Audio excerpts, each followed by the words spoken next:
بسم الله الرحمن الرحيم.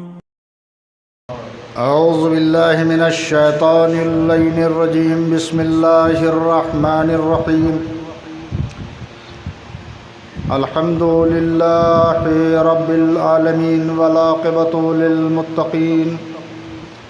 أما بعد فقد قال الله تبارك وتعالى في كتابه الكريم وهو أصدق الصادقين وقوله الحق. بسم الله الرحمن الرحيم. كتب عليكم الصيام كما كتب على الذين من قبلكم لعلكم تتقون. صلوات محمد. ارشاد خداوند عالم ہو رہا ہے، کتب علیکم الصیام، ہم نے تم پر روزے فرض کر دیے ہیں، واجب کر دیے ہیں. کما کتب علی الذین من قبلکم لعلکم تتقون، جیسا کہ ہم نے پہلے والی امتوں پر روزے فرض کیے تھے. روزے کا فرض کرنے کا مطلب کیا ہے؟ لعلکم تتقون، شاید کہ تم پرہیزگار بن جاؤ. اللہ جانتا ہے کہ تم پرہیزگار نہیں ہو، اللہ جانتا ہے کہ تم نیک نہیں ہو. اس نے ایک نیکی کا راستہ بتایا کہ تم روزہ رکھو، لعلکم تتقون، شاید کہ تم پرہیزگار بن جاؤ. پروردگار ایک وہ انسان ہے جو نیکی کا راستہ نہیں جانتا ہے لیکن نیکی کرنا چاہتا ہے، اور ایک جانتا ہے لیکن کرنا نہیں چاہتا. تو یہاں اللہ یہ بتا رہا ہے کہ ہم جانتے ہیں لیکن ہم نے تمہیں ایک راستہ بتایا ہے. اگر تم روزے دار ہو تو لعلکم تتقون، شاید کہ تم پرہیزگار بن جاؤ. یہ روزہ کیا ہے؟ جس طرح فروع دین میں پہلے نماز تھی، اس کے دوسرے نمبر پر روزہ ہے. چھٹے امام جعفر صادق علیہ السلام ارشاد فرماتے ہیں کہ روزہ خوشنودی خدا کے لیے رکھا جاتا ہے، جس سے اللہ خوش ہو، اور اس کے بعد ان چیزوں سے امساک کرنا جو روزے کو باطل کر دیتے ہیں. آج ہم یہ سمجھ لیتے ہیں کہ بس کھانا پینا چھوڑ دو روزہ ہو جائے گا. عام طریقے سے یہی ہوتا ہے کہ کھانا پینا چھوڑ دیا اور بس ہم روزے سے ہیں. لیکن معصوم فرماتے ہیں، چھٹے امام جعفر صادق علیہ السلام کا ارشاد ہے کہ روزے کا مطلب یہ ہے کہ تمہارے جتنے اعضاء ہیں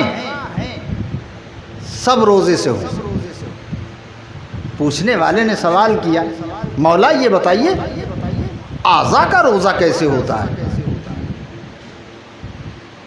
کہا نہیں، انسان کے جتنے اعضاء ہیں مکمل روزہ جبھی ہوتا ہے تمام اعضاء کا جب روزہ ہوتا ہے.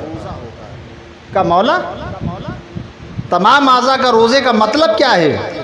کہ قدم کا روزہ یہ ہے کہ برائی کی طرف نہ چلے، ہاتھ کا روزہ یہ ہے کہ ظلم کے لیے نہ اٹھے، کان کا روزہ یہ ہے کہ کوئی بری بات نہ سنی جائے، زبان کا روزہ یہ ہے کہ غلط اور فحش باتیں بیان نہ کی جائیں، آنکھ کا روزہ یہ ہے کہ برائی نہ دیکھی جائے، دماغ کا روزہ یہ ہے کہ انسان برا نہ سوچے، جب بھی سوچے. اب معصوم فرماتے ہیں کہ اگر تمام انسان کے تمام اعضاء کا روزہ ہوگا تو پھر ہر اس کی سانس روزے سے ہو، چاہے سو رہا ہو تو روزے سے ہے، جاگ رہا ہو تو روزے سے۔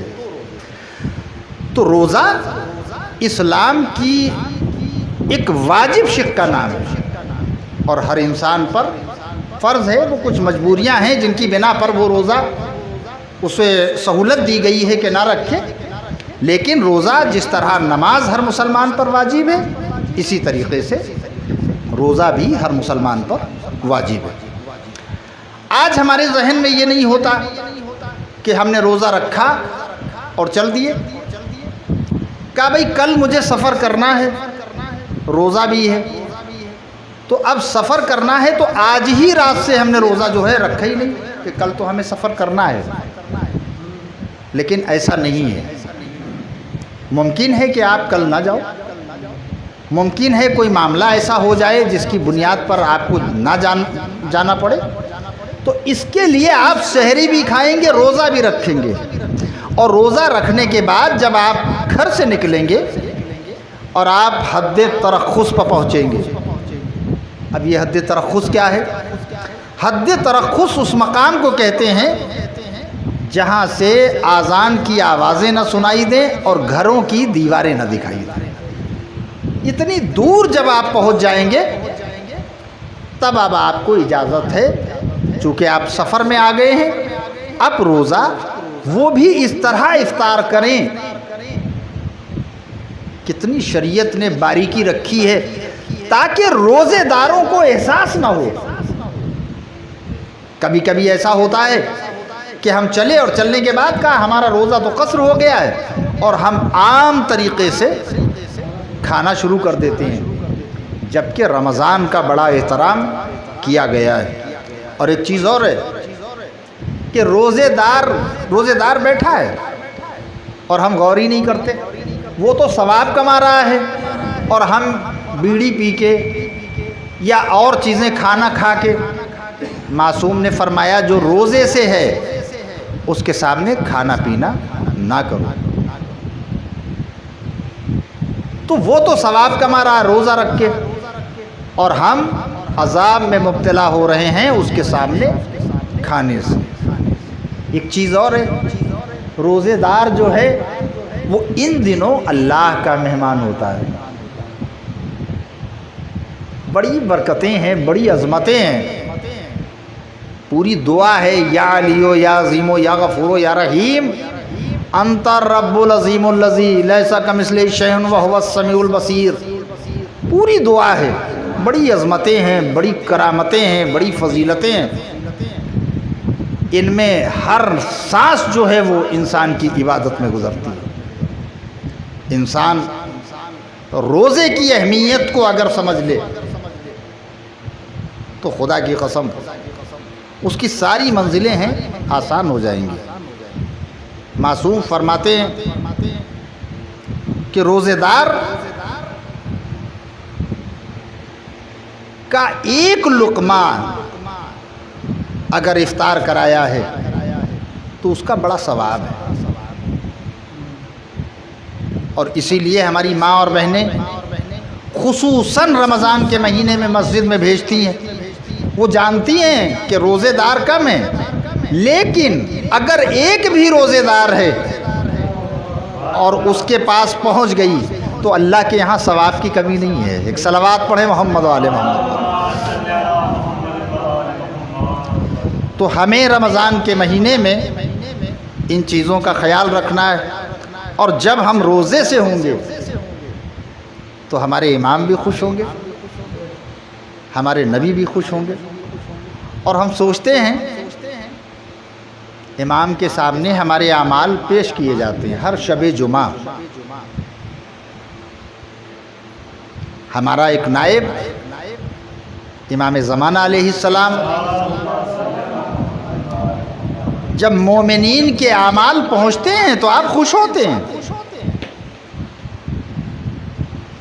چنانچہ ایک مشہور واقعہ ہے علامہ مجلسی علیہ الرحمہ کے دادا کا۔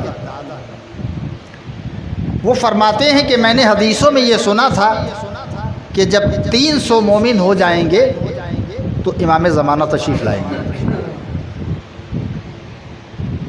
بڑے پائے کے عالم ہیں، علامہ مجلسی اور پھر ان کے دادا کا مرتبہ کیا ہوگا آپ اندازہ لگائیں۔ ایک دن گزر رہے تھے، گزرتے گزرتے دل میں یہ خیال پیدا ہوا کہ پڑھا تو ہم نے یہ تھا کہ 300 مومن جب پیدا ہو جائیں گے امام تشریف لائیں گے، اور اب تو سینکڑوں مومن پیدا ہو گئے لیکن امام تشریف نہیں لائے۔ جیسے ہی یہ خیال پیدا ہوا فوراً ایک عرب سامنے آ گیا، کہا سرکار کیا سوچ رہے ہیں آپ؟ کہا سوچ تو کچھ نہیں رہا ہوں، یہ ایسے ہی خیال کر رہا تھا، میں نے حدیثوں میں پڑھا ہے کہ جب 300 مومن ہو جائیں گے تو امام تشریف لائیں گے۔ اب تو ہماری بستی میں سینکڑوں مومن ہو گئے لیکن امام تشریف نہیں لائے۔ کہا اچھا اب جاؤ تم، آج شب جمعہ اعلان کر دینا کہ امام تشریف لائیں گے، لیکن شرط یہ ہے کہ 3 چاقو اور 3 دمبے کوٹھے پہ پہنچا دینا، پورا وقت پورا ٹائم سب بتا کے، اور وہ شخص غائب ہو گیا۔ یہ وہاں سے سوچ کے چلے، گھر آئے، انہوں نے سب کے گھر میں کہلا دیا کہ بھئی فلاں دن ہمارے یہاں دعوت ہے شب جمعہ میں۔ جب وہ ٹائم آیا تو انہوں نے 3 دمبے اور 3 چاقو کوٹھے پہ پہنچا دیا۔ کہا بھئی دعوت جب کھا چکے تو کہا بھئی سرکار اب معاملہ کیا ہے؟ اس میں اچھے بھی تھے اور برے بھی تھے، دعوت میں تو ہر کوئی آئے گا۔ کہا آج ہمیں ایک صاحب نے بتایا ہے کہ امام زمانہ تشریف لائیں گے، کہ ان کا ٹائم کیا ہے، کہ ان کا ٹائم یہ ہے۔ تو خدا کی قسم مولا کے چاہنے والوں کا حال کیا ہوگا، جنہوں نے یہ سوچ لیا کہ میرا مولا تشریف لانے والا ہے، اب تو دما دم تسبیحاں پڑھی جا رہی ہیں، نمازیں پڑھی جا رہی ہیں، سجدے پہ سجدے ہو رہے ہیں، گھڑیوں پہ گھڑیاں دیکھی جا رہی ہیں کہ اب ٹائم ہوا، اب ٹائم ہوا، اب ٹائم ہوا۔ جیسے ہی وہ ٹائم جو دیا تھا وہ ٹائم آیا، آنے کے بعد ایک بہترین روشنی نمودار ہوئی، نمودار ہونے کے بعد اب جو بیٹھے تھے وہ بالکل سطر بیٹھ گئے کہ اب مولا کا ٹائم آنے کا ہو گیا۔ بس سب بیٹھے ہی تھے، جلدی جلدی تسبیح گھما رہے تھے کہ ایک آواز آئی، ان میں سے جو سب سے زیادہ مومن تھے، کہ آپ کوٹھے پہ تشریف لائیے۔ اب ہمت تو نہیں پڑ رہی ہے لیکن آواز ہے، اٹھے۔ اٹھنے کے بعد آہستہ آہستہ آہستہ آہستہ آہستہ آہستہ جیسے ہی کوٹھے پہ پہنچے آپ نے اشارہ کیا، یہ چھری ہے اور یہ دمبا ہے، اس کو میزاب یعنی پنارے کے پاس ذبح کر دو۔ انہوں نے فوراً اسے ذبح کیا۔ جیسے ہی خون جاری ہوا اور نیچے جو پہنچا تو کچھ لوگ کہنے لگے بھائی اتنے نیک انسان جو ذبح ہو گئے، اپنا کوئی موقع نہیں ہے، صلوات پڑھے محمد والے محمد۔ اتنا نیک، اتنے اچھے، اتنے اللہ والے، جب مولا کی بارگاہ میں کامیاب نہ ہوئے تو بھائی اپنا کوئی موقع نہیں ہے، تم پڑھو تسبیح، ہم چلے۔ تو کچھ تو چلے گئے۔ تھوڑی دیر کے بعد پھر آواز آئی، فلاں جو ان کے بعد جن کا نمبر تھا، آپ تشریف لائیے۔ اب ہمت تو نہیں پڑ رہی ہے، چونکہ دماغ میں تو یہ ہے کہ وہ ذبح ہو گئے۔ آہستہ آہستہ چونکہ مولا کا حکم ہے چلے، اور چلنے کے بعد جیسے ہی پہنچے کہ وہ دوسرا دمبا فلاں پنارے کے پاس ذبح کر دو۔ اب انہوں نے جو کاٹا، اب جو خون گرا تو جو باقی رہ گئے تھے بولے بھائی میرا کوئی موقع نہیں ہے۔ وہ اپنے تسبیح اور سجدگاہ چھوڑ کے وہ تو الگ گئے۔ تھوڑی دیر کے بعد تیسرے کو آواز دی، جب یہ پہنچے کہا تم تیسرا ذبح کر دو۔ جب انہوں نے تیسرا ذبح کیا تو جو باقی رہ گئے تھے بولے بھائی اتنے نیک لوگ ذبح کر دیے گئے، اپنا کوئی موقع نہیں ہے کہ ہم کامیاب ہو جائیں گے۔ امام نے فرمایا اخندت ایسے جب 300 ہو جائیں گے تب امام ظاہر بظاہر آپ کے سامنے تشریف لائیں گے۔ ایک صلوات پڑھے محمد علیہ، والحمد للہ رب العالمین۔